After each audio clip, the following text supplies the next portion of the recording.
প্রায় 26,000 শিক্ষকের চাকরি বাতিল এক রায়ে সুপ্রিম কোর্টের, আর তাতেই চিন্তা, হতাশা, বিপর্যস্ত অবস্থা চাকরি হারাদের। আজকে মুখ্যমন্ত্রী কিছুক্ষণ আগেই সাংবাদিক বৈঠক করলেন, তিনি সম্মান জানালেন সুপ্রিম কোর্টের প্রতি, কিন্তু রায় যে তিনি মানতে পারছেন না সে কথাও জানিয়ে দিলেন। আজকে মাননীয় সুপ্রিম কোর্টের যে আদেশ, যেখানে জাজমেন্ট মানে ভার্ডিক্টটা আমরা পুরো স্টাডি করলাম।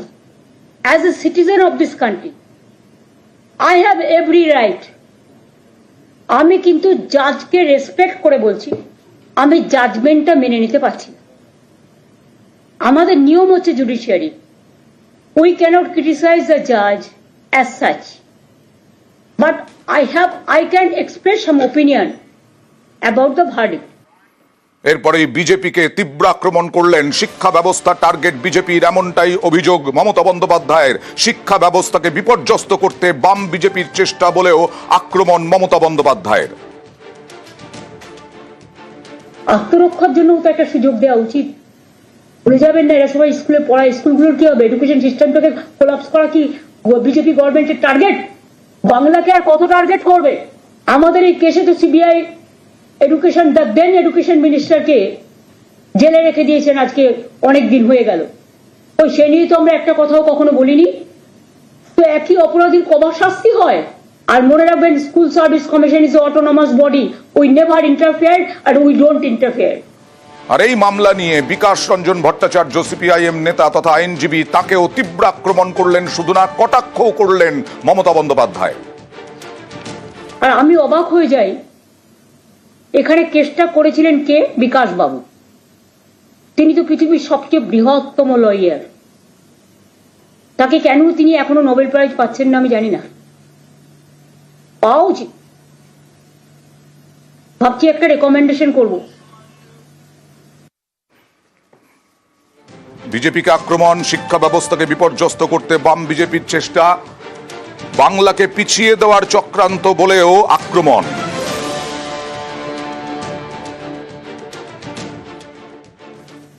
এতগুলো মানুষের চাকরি যাওয়ার পরে বিজেপির মন্ত্রী সুকান্ত বাবু বলছেন, sorry I should not mention his name, I have seen the media, ফেসবুকে তার উক্তি আমি দেখেছি, এর জন্য অযোগ্যদের জন্য যোগ্যদের চাকরি গেছে, এর জন্য আমি নাকি দায়ী।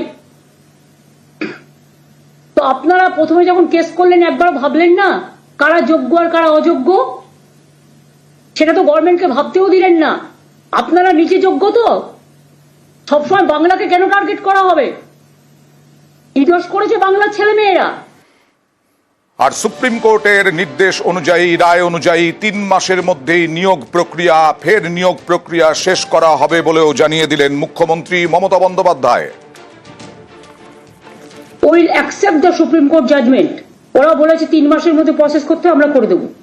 আমি এডুকেশন মিনিস্টারকে, আমরা একটা মিটিং করেছি এমার্জেন্সি, সবাই যারা এখানে আছি সবাই মিলে, এবং অলরেডি এডুকেশন মিনিস্টারকে বলেছি যে 3 মাস যখন কোর্ট টাইম দিয়েছে, 3 মাসের মধ্যেই প্রসেস করে কোর্টের ভার্ডিক্ট মেনেই যে 25,000কে বাতিল করা হয়েছে তাদের, এবং সেই সময় যারা অ্যাপ্লাই করেছিল, সেটা এসএসসি যা ভালো বুঝবে, ইটস অটোনমাস অর্গানাইজেশন, তাদের মতো করে করবে, এবং আমরা চাই এটা তাড়াতাড়ি হয়ে যাবে।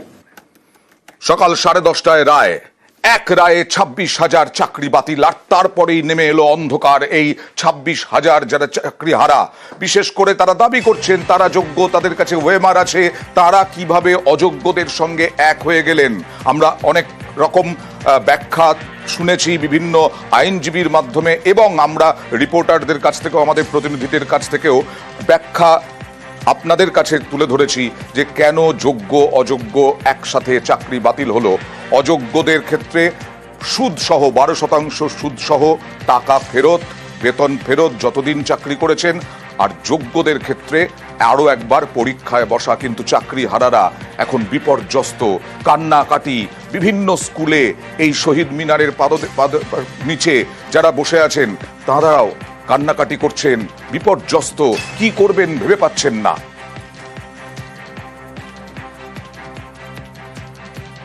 এটা আমাদের কাছে চূড়ান্তভাবে আনএক্সপেক্টেড। এটা আমরা কখনো কল্পনা করিনি যে দোষ না করেও এইভাবে আমাদেরকে শাস্তি পেতে হবে। কিন্তু এরপরে আপনারা এবার কি করবেন? সুপ্রিম কোর্টও বুঝতে পারছি না, এই মুহূর্তে বুঝতে পারছি না কি করব আমরা সেটাই তো ভেবে পাচ্ছি না যে আমরা কোনো অন্যায় করলাম না, তারপরে আমাদের কেন নিতে হবে? আমাদের এই অ্যালিগেশনস নেই, আমি কি বলবো বলুন, আমি তো বলতে পারছি না। আমরা কত, আমাদের সবকিছু ডকুমেন্ট দেওয়া, ওএমআর দেওয়া, আপনি রাতারাতি আমার পুরো পৃথিবীটা কেড়ে নিল। আমরা কি করব, কোথায় যাবো জানি না, আমি সত্যি বলতে পারছি না। কি পরীক্ষা? কোনো দুর্নীতির সাথে আমরা কোনোভাবেই জড়িত নেই। সিবিআই যে তালিকা জমা দিয়েছে সেখানে আমাদের কারোর নাম নেই। আমাদের ওএমআর শিটের কপি আমাদের আছে। আমরা জানি না, আমার হয়তো সুসাইড করতে হবে। আমার ছোট 3 বছরের বাচ্চা আছে, আমার পরিবার আছে। আমার এমন অনেক সহকর্মী রয়েছে যাদের অনেক লোন রয়েছে, যাদের ছোট ছোট বাচ্চা রয়েছে, যারা আজকে পথে বসে গেল। আবার আরেক দলের কাছে এটা সম্মান আদায় করাও। আজকে আমি একজন পিএইচডি হোল্ডার, এমফিল পিএইচডি করা রামকৃষ্ণ মিশনের ছাত্র। আজকে আমার সম্মানটা কোথায় গেল? আজকে আমি আমার পাড়ায় ঢুকতে পারবো না, সবাই বলবে দেখো চোর এসছে। আমি তো, আমার কাছে চাকরি বাঁচানোটা কিন্তু সম্মান আদায়ের একটা লড়াই ছিল, সেই সম্মানটা আমি আজকে আদায় করতে পারলাম না। আমরা এবং আমার বন্ধুরা, আমার সহযোদ্ধারা সবাই আজকে সম্মান হারালাম। সম্মান হারানো, আর্থিক পরিস্থিতি যা দাঁড়াবে, কোথায় দাঁড়াবে সেই চিন্তা, এই সব নিয়ে এখন হাহাকার। 3 মাসের মধ্যে নতুন নিয়োগ প্রক্রিয়ার কাজ শুরু করতে হবে বলে নির্দেশ দিয়েছে সুপ্রিম কোর্ট, সেটা হবেও, কিন্তু তার আগে কি হবে, এই 3 মাসে কি হবে, এই সমস্ত নিয়েই এখন চিন্তায় যারা 26,000, প্রায় 26,000 শিক্ষক যাদের চাকরি গেছে, তারা চিন্তায় কি হবে তাদের ভবিষ্যৎ, আগামী 3 মাস কি করবেন, তারপরেই বা কি হবে তারা কিছুই জানেন না, ভাবতেই পারছেন না। এটা শুধু কলকাতায় নয়, বিভিন্ন জেলায়। কিন্তু এদের চাকরি কেন গেল? ফিরদৌস শামীম আইনজীবী, তিনি কি বলছেন দেখুন। বাগ কমিটির রিপোর্ট, সিবিআই এর রিপোর্ট একেবারে দিক নির্দেশ করেছে কিভাবে দুর্নীতি হয়েছে। ফলে বাগ কমিটির রিপোর্ট, সিবিআই এর রিপোর্ট আসার পরেও এসএসসি বোর্ড এবং সরকারকে সুযোগ দিয়েছিল, শুধু কলকাতা হাইকোর্ট নয়, সুপ্রিম কোর্টও ইভেন সেই সুযোগ দিয়েছিল।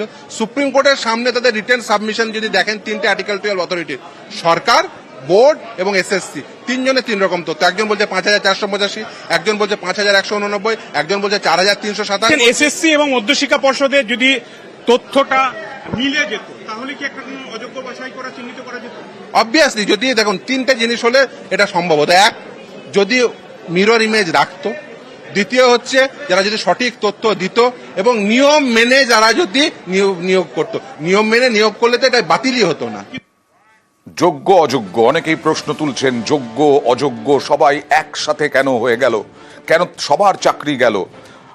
যা আইনজীবীরা বলছেন যে ওই তালিকায় অযোগ্য যারা, তাদের সঙ্গে সঙ্গে যোগ্যরাও অপরাধী হয়ে যায় সংবিধান অনুযায়ী। আর তাই যোগ্যদেরও চাকরি গেছে, তবে যোগ্যদের ক্ষেত্রে চাকরির পরীক্ষা আবার দিতে হবে, দেওয়ার সুযোগ রয়েছে, যা অযোগ্যদের ক্ষেত্রে নেই। এবং শুধু তাই নয়, অযোগ্যদের ক্ষেত্রে যত বছর কাজ করেছেন তত বছরের বেতন 12% সুদে ফেরত দিতে হবে।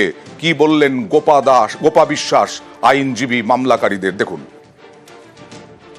নির্দিষ্টভাবে চিহ্নিত হয়ে গেছে যারা টেন্টেড ক্যান্ডিডেট, তাদের কিন্তু ওই টাকার অ্যামাউন্টটা ফেরত দিতে হবে। কিন্তু যারা কিনা নির্দিষ্টভাবে চিহ্নিত হয়নি বা ধরুন যাদেরকে চিহ্নিত করা যায়নি, তাদের ক্ষেত্রে সেটা বলেছে যে এখন ওই অ্যামাউন্টটা ফেরত দেওয়ার দরকার নেই। কিন্তু যারা টেন্টেড ক্যান্ডিডেট তাদের কিন্তু সেই অ্যামাউন্টটা ফেরত দিতে হবে। আরো একবার আপনাদের শোনাবো যোগ্য অযোগ্য। বারবার মানুষের মধ্যে প্রশ্ন, চাকরিহারাদের প্রশ্ন, চাকরিহারাদের মধ্যে প্রশ্ন যে কেন যোগ্য অযোগ্য একই সাথে মিলে গেল। অযোগ্যদেরও চাকরি গেল, যোগ্যদেরও চাকরি গেল, কিন্তু যোগ্য অযোগ্য তো ডিফারেন্সিয়েট করতেই পারেনি সিবিআই। দেখুন আইনজীবী অঞ্জন দত্ত কি বলছেন। কারা যোগ্য অযোগ্য, সুপ্রিম কোর্ট বলেছে এত বড় প্যারামিটারের যেটা ডিসরাপশন বা ইলিগালিটিস হয়েছে, এটা দিস ইজ বিয়ন্ড রিপেয়ার। এটা কোনোভাবেই রিপেয়ার করা সম্ভব নয়, কোনোভাবেই বাছাই সম্ভব নয়। তাই এন্টায়ার প্যানেলটাকে সুপ্রিম কোর্ট স্ট্রাক ডাউন করতে বাধ্য হলো।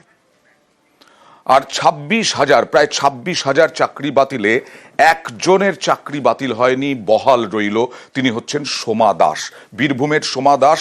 মানবিক কারণে ক্যান্সার আক্রান্ত এই সোমা দাসের চাকরি বাতিল হয়নি, বরং বহালই রইল।